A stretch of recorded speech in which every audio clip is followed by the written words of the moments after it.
నమస్తే, this is Shaurya. Welcome to our channel. ఈ రోజు మనతో పాటు సీనియర్ జర్నలిస్ట్ దాము బాలాజీ గారు ఉన్నారు. వారితో మాట్లాడదాం. నమస్తే సార్. నమస్తే.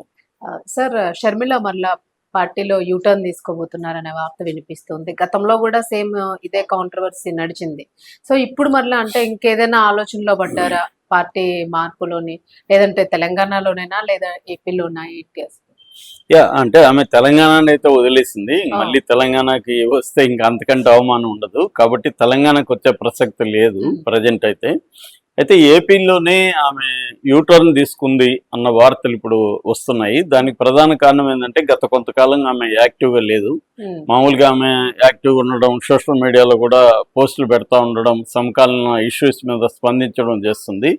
దీనికి ఇప్పుడు ప్రధాన కారణం ఏంటి అనేది అందరూ చూస్తున్నారు. ఎందుకంటే కాంగ్రెస్ పార్టీ ఇక్కడ ఎంత యాక్టివ్గా ఉందో, అధికారంలో ఉంది అనుకోవచ్చు, బట్ యాక్టివ్గా ఉంది. అక్కడ కూడా బిగినింగ్లో ఆమె చాలా యాక్టివ్గా డైనమిక్గా ఉంది. అనేక రకాల ప్రజల సమస్యల మీద ఆమె స్పందించింది. ఈ ప్రభుత్వాన్ని కూడా ఆమె ప్రశ్నించింది. అట్లాగే జగన్తో కూడా ఆమె పోరాటం బలంగా కనబడింది. అయితే ఈ మధ్య కాలంలో జగన్కి వ్యతిరేకంగా ఆమె ఏ పోస్ట్ కానీ ఏమి మాట్లాడడం మానేసింది. అట్లాగే ప్రభుత్వానికి వ్యతిరేకంగా కూడా ఆమె ఏమి చేయట్లేదు. అంటే కాంగ్రెస్ తరఫున ఏ రకమైన యాక్టివిటీస్ చేయట్లేదు. వ్యక్తిగతంగా కూడా ఆమె ఎక్కడ వినబడట్లేదు, కనబడట్లేదు.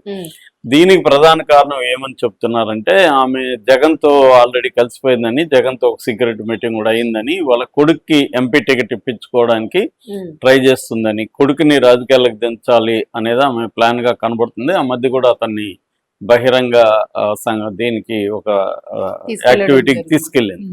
ఇక్కడ కూడా మన కవిత సిమిలారిటీస్ కనబడతాయి వీళ్ళిద్దరి మధ్య. కవిత కూడా ఫ్యామిలీ నుంచి బయటకు వచ్చి, కవిత ఇప్పటికే యాక్టివ్గా ఉంది. ఆమె తెలంగాణ జాగృతిని పార్టీగా మార్చేసి ఆ పార్టీ తరఫున కంటెస్ట్ కూడా చేసే అవకాశం ఉంది. కానీ ఇక్కడ కూడా కవితకు పెద్ద స్పేస్ లేదు. ఆల్రెడీ 3 పార్టీలు ఉన్నాయి. అంటే ఎంఐఎం పక్కన పెడితే తెలంగాణలో 3 పార్టీలు బలంగా ఉన్నాయి: బీజేపీ, కాంగ్రెస్, బీఆర్ఎస్. ఇప్పుడు కవిత వచ్చి ఏం చేస్తుంది అనేది పెద్ద ప్రశ్నే.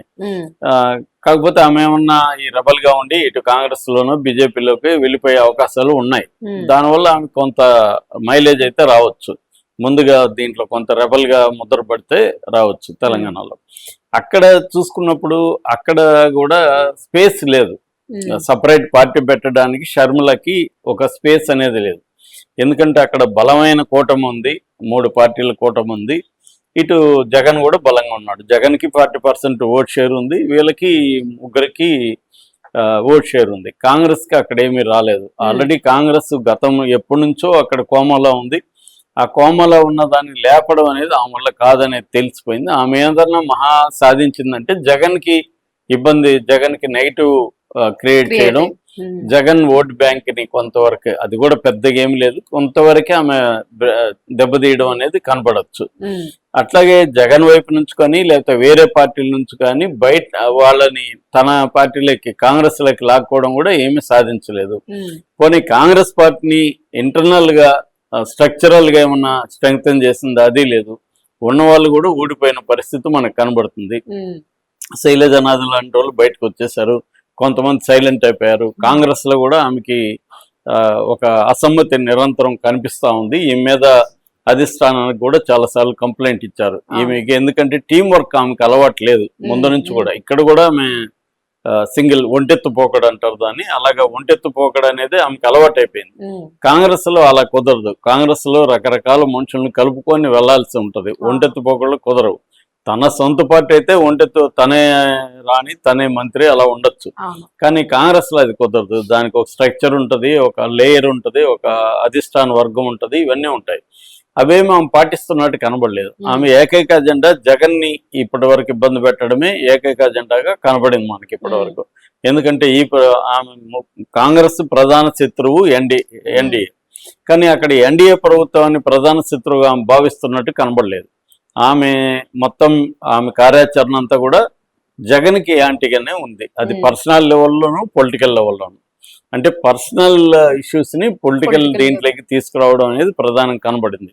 ఆ మేరకు జగన్కి కూడా నష్టమైంది. సో ఇప్పుడు ఏంటంటే జగన్ ముందున్న కర్తవ్యం ఏంటి? జగన్కి ఈసారి చాలా టఫ్ ఎలక్షన్లో. ఎందుకంటే ఈ ప్రభుత్వానికి తీవ్రమైన వ్యతిరేకత లేదు. ఎమ్మెల్యేల పట్ల కొంత వ్యతిరేకత ఉంది, కానీ చంద్రబాబు, లోకేష్, పవన్ కళ్యాణ్ పట్ల అంటే వీళ్ళని మార్చేయాలన్నంత వ్యతిరేకత ఇప్పటికైతే క్రియేట్ అవ్వలేదు. అంటే ఆ స్పేస్ రాలేదు. జగన్ కూడా పెద్ద పోరాటం అనేది ఏం చేయట్లేదు. అవును. అప్పుడప్పుడు వస్తున్నాడు, మళ్ళీ వెళ్ళిపోతున్నాడు, మీటింగులు పెడుతున్నాడు, అది ఇది జరుగుతూ ఉంది. ఇప్పుడు ఒక రకంగా అంత యాక్టివ్గా జగన్ కూడా చేయాల్సినంత ఇదిగా లేదు. సో మేబీ ఆయన 2027 ఆ ప్రాంతంలో పాదయాత్ర మొదలు పెట్టచ్చు. కానీ గతంలో వచ్చినంత పాదయాత్ర ఎఫెక్ట్ ఈసారి వస్తుందా అనేది కూడా అందరికి అనుమానాలు అయితే ఉన్నాయి. గతంలో అంటే ఒక ఫ్రెష్ ఇది ఉంది. కొత్తగా ఇదిగా జగన్ ఇప్పుడు ఆల్రెడీ అధికారాన్ని చూసేశారు కాబట్టి ఇప్పుడు ఏమి మాట్లాడాలి అంటే ఈ ప్రభుత్వం మీద వ్యతిరేకత పెరిగితే జగన్కి హెల్ప్ అవుతుంది.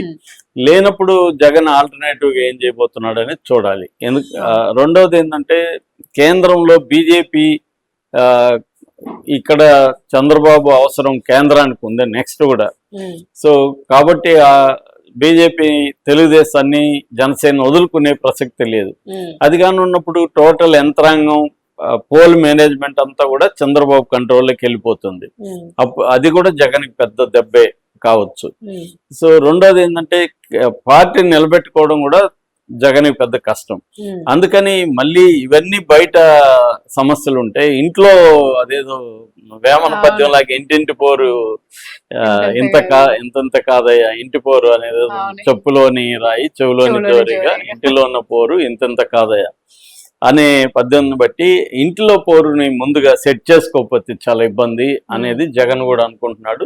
సో జగన్ వైపు నుంచి కూడా మూవ్ పడింది. అంటే ఆమెకేం కావాలి, ఆస్తి కావాలి, పొలిటికల్ దీంట్లో పవర్ కావాలి, ఈ రెండే కదా వాటా కావాలి. ఈ రెండు వాటాలే ఆమెకు కావాలి. ఆ వాటాలు ఇచ్చేస్తే పోతుంది, దానికి ఎందుకు ఇంత మనం నష్టపోవడం అనేది. ఆ మాట అంటే ఇప్పుడు ఆమెకి కొడుకుని దించాలి కాబట్టి కొడుక్కి ఎంపీ టికెట్ నెక్స్ట్ ఇవ్వగలిగితే అతను కూడా యంగ్ జగన్కి లాయల్ గా ఉండే అవకాశం ఉంది. రెండోది చదువుకున్నాడు అమెరికాలో కాబట్టి రేపొద్దున ఎంపీగా ఉన్న కేంద్రంలో అతను ఇప్పుడు ఏంటంటే అతనికి జగన్కి ఆయన విజయసాయి రెడ్డి వెళ్ళినాక కేంద్రంలో లైజనింగ్ అంటారు. లైజనింగ్ చూడడం అనేది ఓన్లీ మన మిథున్ రెడ్డి మాత్రమే చూస్తున్నాడు. అవినాష్ రెడ్డి అంత ఎఫెక్టివ్ గా లేడు. సో కాబట్టి మిథున్ రెడ్డి మీదే కంప్లైంట్ డిపెండ్ అవ్వలేని పరిస్థితి. సొంత బ్లడ్ లో ఉన్నంతగా బయట ఉండలేరు కాబట్టి సొంత ఫ్యామిలీలో ఉంటే ఒకరు బాగుంటది, గ్రూమ్ చేసుకుంటే మనకు కొంతకాలానికి ఇతను ఎవాల్వ్ అవుతాడు అనేది జగన్కు ఉంది. ఎందుకంటే వాళ్ళ కూతుర్లు ఇప్పుడు రాజకీయాల్లోకి వచ్చే పరిస్థితి కనబడలేదు. ఒకవేళ వచ్చినా వాళ్ళు బిజినెస్ చూసుకుంటారు తప్ప రాజకీయాల్లోకి రావడానికి ఇంకా వాళ్ళకి టైం ఉంది. ఇప్పుడు పిల్లలు ఒక రకం పిల్లలే వాళ్ళు.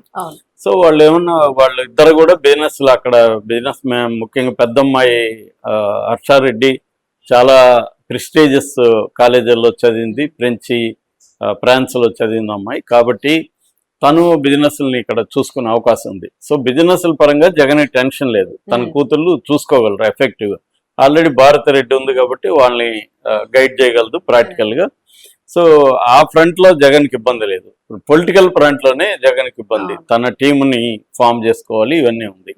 సో అందుకని ఇప్పుడు ఈమెకి కూడా వేరే ఫ్యూచర్ లేదు. ఒక టాక్ ఏంటంటే ఆమె రాయలసీమ రీజనల్ పార్టీ పెడతాను, కానీ తెలంగాణలో ఉన్నంత ఒకప్పుడు తెలంగాణలో ఎలాగైతే అసంతృప్తి కానీ ఉద్యమ స్పిరిట్ ఉందో రాయలసీమలో అది లేదు. ఎందుకంటే తెలంగాణతో పోలిస్తే రాయలసీమలో వనరులు తక్కువే, పెద్ద వనరులు లేవు. కానీ అక్కడ ఏంటంటే ఎడ్యుకేషన్ రాయలసీమని కాపాడింది. బాలగోపాల్ లాంటి వాళ్ళు ఈ విషయాన్ని చాలా డీటెయిల్ గా కంపేర్ చేస్తూ కూడా రాశారు. ఎందుకంటే బ్రిటిష్ ప్రభుత్వం వల్ల రాయలసీమలో ఫర్ ఎగ్జాంపుల్ మాది ఒక చిన్న పల్లె, మా శ్రీరామాపురం అని 1930 నుంచి స్కూల్ ఉంది మా ఊర్లో. సో అలాగా 1900 నుంచే స్కూల్స్ కాలేజెస్ అక్కడ స్మాల్ టౌన్స్ లో అన్నిట్లో ఉన్నాయి. కాబట్టి జనరేషన్స్ ఎడ్యుకేషన్ వల్ల ఏమైందంటే అక్కడ అందరూ ఎడ్యుకేట్ అవ్వడం. హైదరాబాద్ తర్వాత ఒకప్పుడు తిరుపతి ఎడ్యుకేషన్ సెంటర్ గా ఉండేది, ఇప్పటికి కూడా యూనివర్సిటీలు ఎక్కువ తిరుపతిలోనే ఉంటాయి. అందువల్ల అక్కడ రాయలసీమలో ఎడ్యుకేషన్ బాగా డెవలప్మెంట్ కావడం. రెండోది ఇటు బెంగళూరు ఇటు చెన్నై దగ్గరగా ఉండడం సిటీస్, ఇటు కూడా హైదరాబాద్ కూడా దగ్గరగా, ఈ మూడు పెద్ద సిటీస్ రాయలసీమకి దగ్గరగా ఉండడం. అందువల్ల ఇదైంది.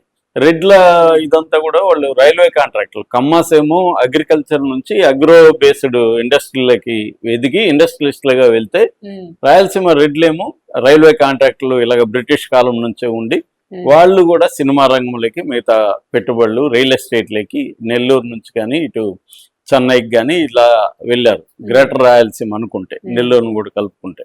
అలాగా రాయలసీమ ప్రత్యేక ఉద్యమం అనేది ఇవాళ కష్టం. పొలిటికల్ పార్టీ పెట్టినా ఏమికేమి ఉండదు. అవును. అందుకని ఆ ముందున్న కర్తవ్యం ఏంటంటే సైలెంట్గా ఇలాగే కాంగ్రెస్ లో ఉండడం. ఇంకా కొత్తగా డ్యామేజ్ కూడా జగన్కి ఆమె చేయగలిగింది ఏం లేదు, ఆల్రెడీ అయిపోయింది, అవును. ఇప్పుడేం చేయలేదు. అందుకని అది ఎందుకు జగన్తోనే కలిసిపోతే తనకి కనీసం ఒక ఇంపార్టెన్స్ ఉంటది, ఎంతో కొంత బెనిఫిట్ ఉంటది, ఆస్తి కూడా వస్తుంది, ఈ రెండు ప్రయోజనాలు నెరవేరుతాయి అనేది ఆమె పాయింట్ ఆఫ్ వ్యూ. జగన్ కూడా ఎందుకు ఇంట్లో తలనొప్పి, తల్లితో కూడా దూరం అవ్వాల్సిన పరిస్థితి ఉంది, తల్లి కూడా అనివార్యంగా ఇద్దరు బిడ్డల మధ్య ఆమెనే ఎంచుకోవాల్సిన పరిస్థితి ఆమెకు, విజయమ్మకు కూడా ఏర్పడింది. ఎందుకు ఇదంతా కలిసిపోతే బాగుంటది కదా. ఈ ప్రతిపక్షాలకు కూడా ఒక ఆయుధం ఇచ్చినారు, సొంత తల్లిని చెల్లిని చూడలేనోడు జనాలని చూస్తాడని కదా మాట్లాడుతూ ఉన్నారు. సో అది కలిసిపోతే బెటర్ అనే యాంగిల్లో ఉన్నట్టుగా మనకు కనబడుతుంది.